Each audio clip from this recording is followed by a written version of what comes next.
Assalamualaikum warahmatullahi wabarakatuh. Salam, Om Swastiastu, Namo Buddhaya, salam kebajikan, salam sejahtera untuk kita semua. Perkenalkan, nama saya Faras Abdul Hafiz Marbun dari Program Studi Sistem Telekomunikasi Universitas Pendidikan Indonesia. Tugas video ini diperuntukkan untuk memenuhi tugas UTS mata kuliah Praktikum Sistem Telekomunikasi 2. Pada kesempatan kali ini, kita akan membahas mengenai salah satu profesi yang cukup menarik di dunia teknologi ya, yaitu data science.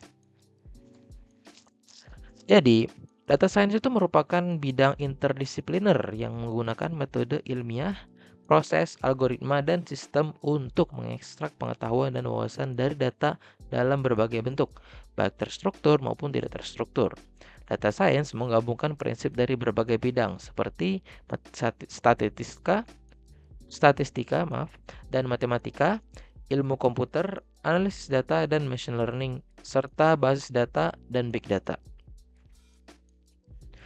Komponen utama dalam data science terdiri dari beberapa tahapan penting yang saling berkaitan.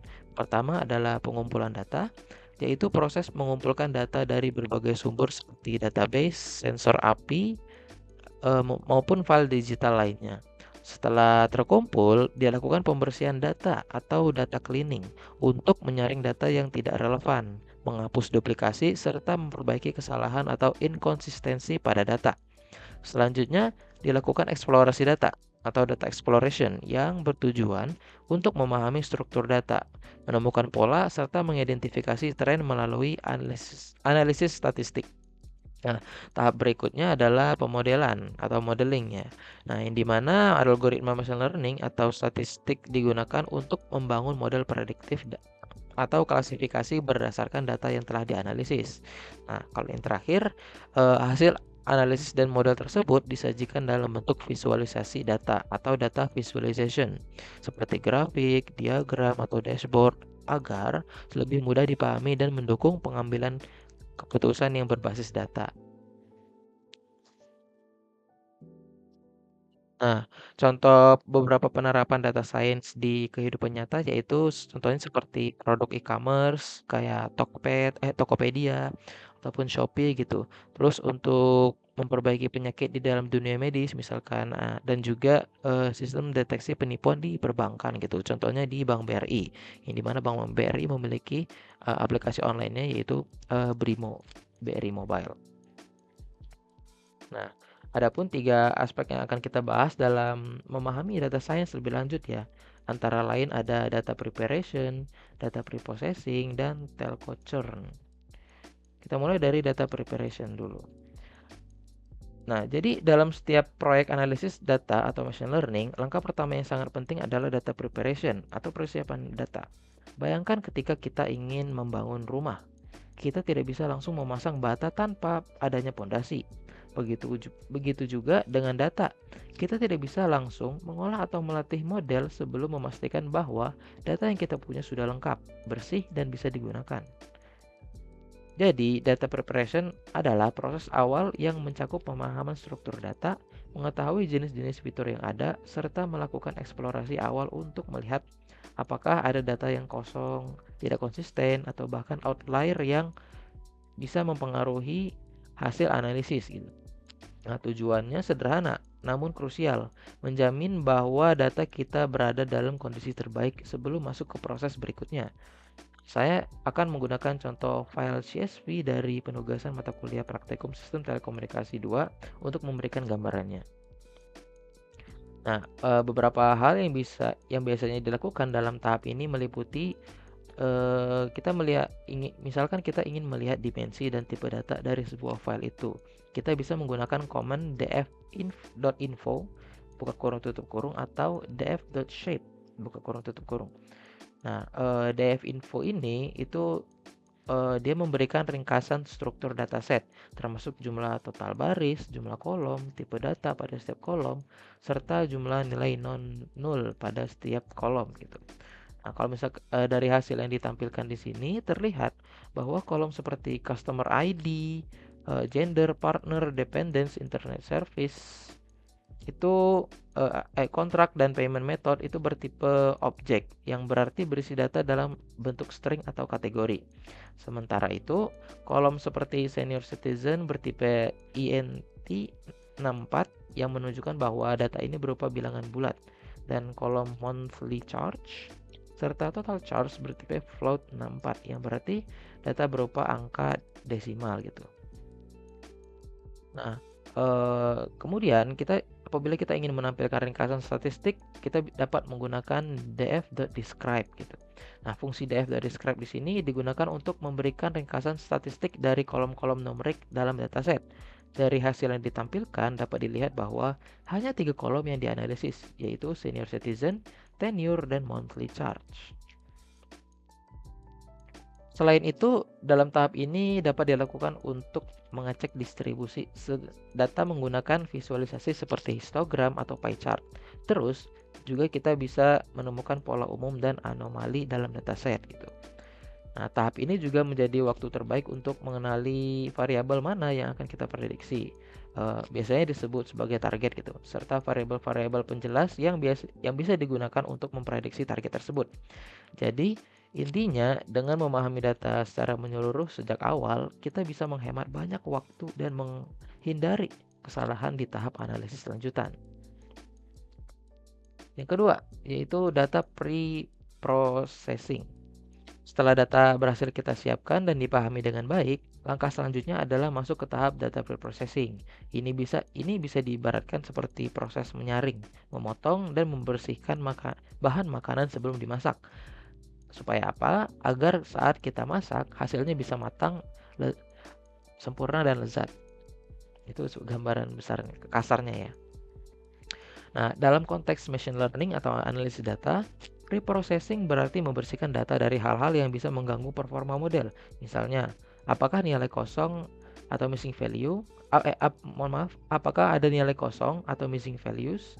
Jika ada, apakah perlu diisi atau dihapus? Terus, apakah ada nilai ekstrim atau outliers yang bisa mempengaruhi rata-rata dan distribusi? Kemudian, apakah semua data sudah dalam tipe yang sesuai? Misalnya angka sebagai angka dan bukan dalam bentuk teks. Nah, terus apakah data kategorikal seperti yes atau no atau jenis kontrak sudah dikonversi menjadi angka agar bisa diproses oleh model? Misalnya, variabel no dan yes diubah menjadi 0 dan 1. Ini penting karena algoritma machine learning seperti KKN, decision tree, atau logistic regression bekerja dengan data numerik. Selain itu, kita juga bisa melakukan normalisasi atau standarisasi data numerik untuk memastikan bahwa semua fitur memiliki skala yang sama. Pada dasarnya, data pre-processing itu mengubah data mentah menjadi bentuk yang siap digunakan oleh model machine learning. Nah, saya akan menggunakan prompt di bawah untuk memanipulasi nilai data dari df.columns gitu. Berikut bisa dilihat di bawah itu prompt yang saya gunakan untuk memanipulasi datanya.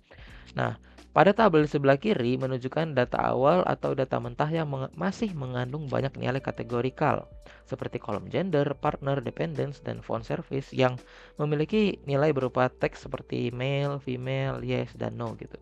Jadi tidak ada angka di dalamnya. Data dalam bentuk seperti ini tidak bisa langsung diproses oleh algoritma machine learning, sehingga perlu dilakukan transformasi. Kemudian pada tabel sebelah kanan, kita dapat melihat hasil dari proses pre-processing, di mana data kategorikal telah diubah menjadi nilai numerik. Misalnya gender diubah dari male dan female menjadi 1 dan 0. Nah, terus lalu partner dan dependence juga dikonversi ke format biner. Nah, di bagian bawah slide itu kan terdapat cuplikan kode Python sederhana yang digunakan untuk menampilkan nilai unik dari setiap kolom dataset. Nah, ini adalah langkah eksplorasi awal yang penting dalam pre-processing, karena dengan mengetahui nilai-nilai unik, kita bisa menentukan strategi terbaik untuk mengubah, membersihkan, atau mengisi data yang belum sesuai. Nah, kesimpulannya, dengan processing yang tepat, kita bisa memastikan model machine learning bisa belajar dari data secara optimal dan memberikan hasil yang akurat. Selanjutnya, poin ketiga yaitu telco churn. Setelah data siap dan telah diproses dengan baik, barulah kita bisa masuk ke analisis utama, yaitu telco churn atau telco churn analysis. Apa itu churn? Dalam dunia bisnis, khususnya layanan berlangganan seperti provider internet atau telekomunikasi, churn merujuk pada pelanggan yang memutuskan untuk berhenti menggunakan layanan. Nah, adapun istilahnya telco churn analysis yang dimana ini merupakan sebuah studi yang berfokus untuk mengidentifikasi karakteristik pelanggan yang cenderung untuk churn. Misalnya, apakah pelanggan dengan tagihan bulanan tinggi lebih mungkin churn? Apakah pelanggan dengan masa berlangganan yang pendek lebih rawan untuk pergi? Atau mungkin jenis kontrak tertentu berpengaruh terhadap loyalitas? Dalam analisis churn, kita biasanya akan membandingkan pelanggan yang churn dan tidak berdasarkan fitur-fitur seperti tenure, monthly charge, dan kontrak. Terus juga melihat pola menggunakan visualisasi scatter plot dan grafik batang. Dan kita juga bisa menghitung revenue yang hilang akibat pelanggan churn. Kita bisa menyimpulkan sebuah data dalam bentuk yang lebih minimalis dan lebih cepat dipahami dalam bentuk sebuah gambar. Di antara lain seperti contoh yang saya berikan di sini, data itu bisa disusun dalam bentuk grafik pie.